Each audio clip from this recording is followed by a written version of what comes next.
Greetings, ladies and gentlemen. UFC 325 just finished. Pretty fun card, aside from the heavyweight fight, which was kind of a bummer. But lots of great performance today. Quite a sad night, actually, for me. Some of few of my favorites lost today. But Alexander Volkanovski literally puts his ass on Diego Lopez's face and tells him he is the featherweight GOAT. At this point, I don't think can really deny him that he is the featherweight. I would have really liked to see Volkanovski against someone else like Evloev or Ron Murphy, but I think he has all the rights by now to call himself the featherweight GOAT, and because this is really impressive by all means. Let's just do a recap on the main card. Um, the card started with Kilam Salkidad versus Jamie Mularkey.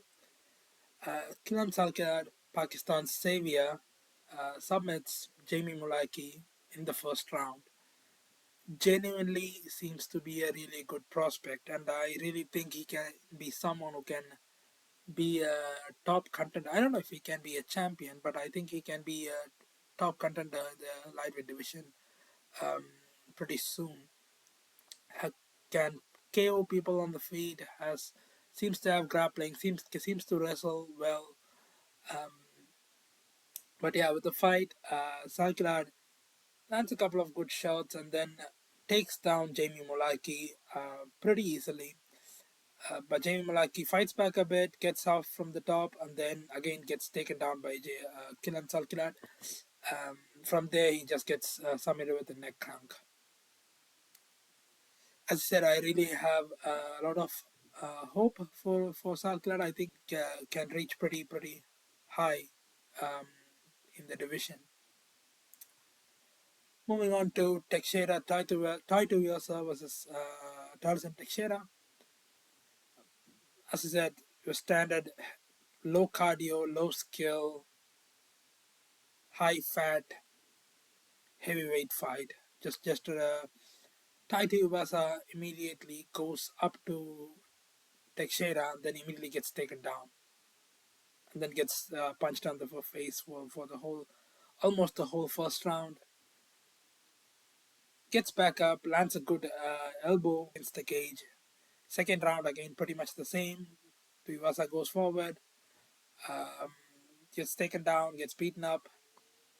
But then by the third round, both of them are completely gassed, but Teixeira more so than Tuivasa. So Tuivasa starts putting his hands on um, Teixeira, but he did not have the cardio to properly um, to keep going with his hands.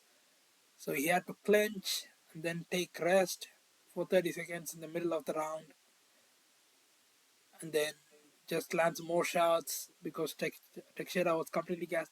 This was just a poor fight.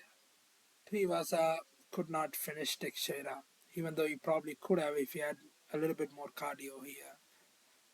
But yes, I think he's on a 6-fight losing streak now, Tai Tuivasa. I don't know what he's gonna do. Teixeira, I don't think he's gonna do much in the heavyweight division. Doesn't seem to really have the power for it.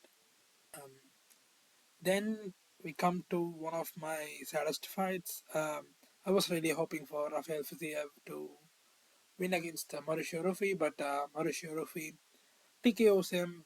Um, the fight starts with Fiziev pressuring Ruffi pretty well, actually. Lands a bunch of body kicks, lands a couple of leg kicks really well. Starts closing the distance with left hooks and seem to be doing well, but Mauricio Ruffi starts getting um, the timing on his jab by the end of first round. Second round starts pretty similar, so he lands a couple of body kicks again, but Ruffi starts finding his jab on Fiziev, and as the round started going down by the midway, Fiziev could not really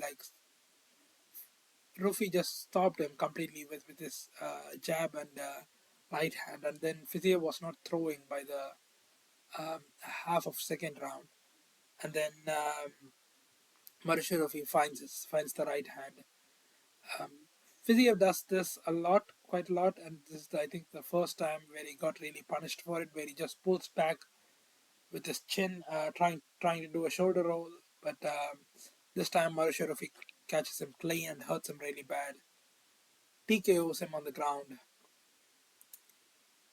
Yeah, pretty sad night for Rafael Fiziev fans, which is me. Then we go back to back sad nights for me, where Dan Hooker loses to Benoit Saint Denis.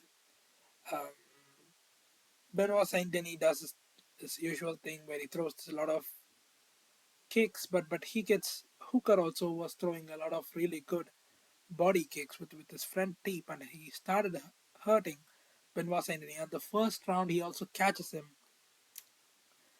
I think he was quite badly hurt in the first round by Hooker, but Hooker did not really pressure him or like start to put his hands on Benoit Saint Denis. So Saint Denis recovers after that.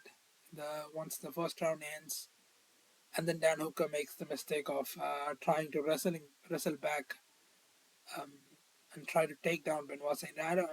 I don't know why he tried to do that. I think he should have just did what Poirier did with because Benoit Saint Denis is very reckless on the feet, um, and he leaves a lot of openings, and his neck is also always out there to be guillotined. That's why Poirier was using it so often, and Hooker was pretty using it very well.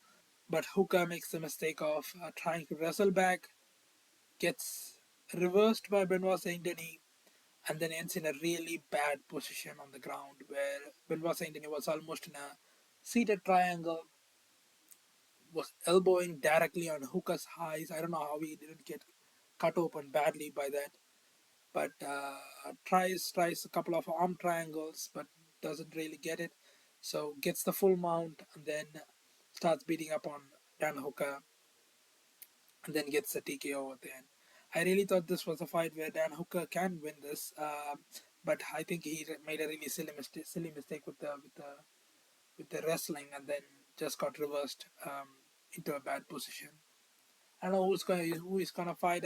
Maybe against Aman Sarkian. I think Aman Sarkian is gonna beat him up. But maybe they should do the Aman Sarkian fight next because Max Holloway's Charles Oliveira is already booked, and I think they are gonna be away for a while after that.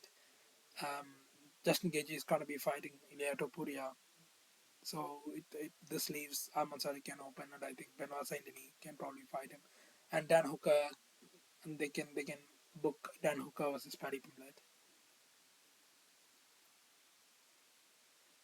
Coming to the main event, Volkanovski versus Diego Lopez.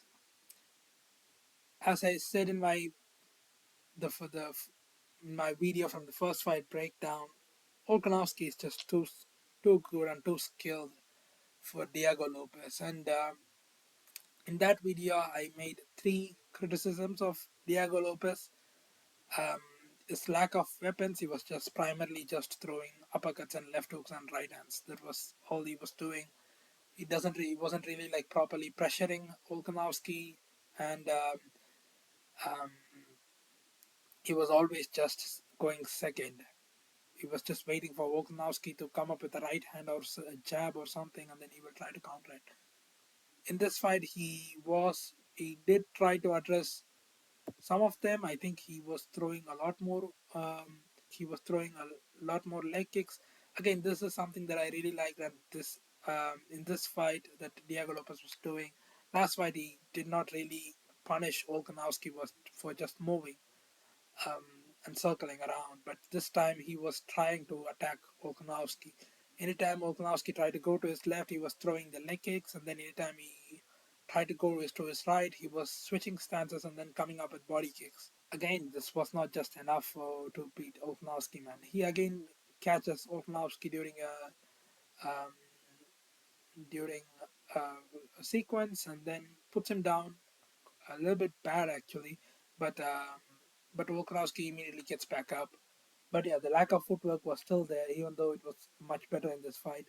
Um, I also saw that Diego Lopez broke both of his feet in this fight from the kicks he was throwing against Volkanovski. I thought he did much better in this fight than in the first fight, but again, it's just not enough if you want to beat someone like Alex Volkanovski, man. Just another showing from Volkanovski, just complete shutdown. And even though I don't think I really agree with that, I think Lopez could have won one or two rounds, but I think they were giving him a 50-45, which I don't really agree with. Yeah, the next pay-per-view event is Holloway vs Oliveira 2. I absolutely hate that fight because I don't really know how Oliveira can win that fight. I'm really scared for Charles Oliveira in that fight. But yeah, for another paper or another numbered event, we have a lot of time. Like and subscribe, and yeah, we also hit 10 subscribers today, which is quite. Um, I'm really happy about this, and I hope um, you guys like the content that I'm putting out. Or if you have any other type of breakdowns that you want me to do, kindly let me know in the comments. But yeah, thank you so much. I will see you in another video.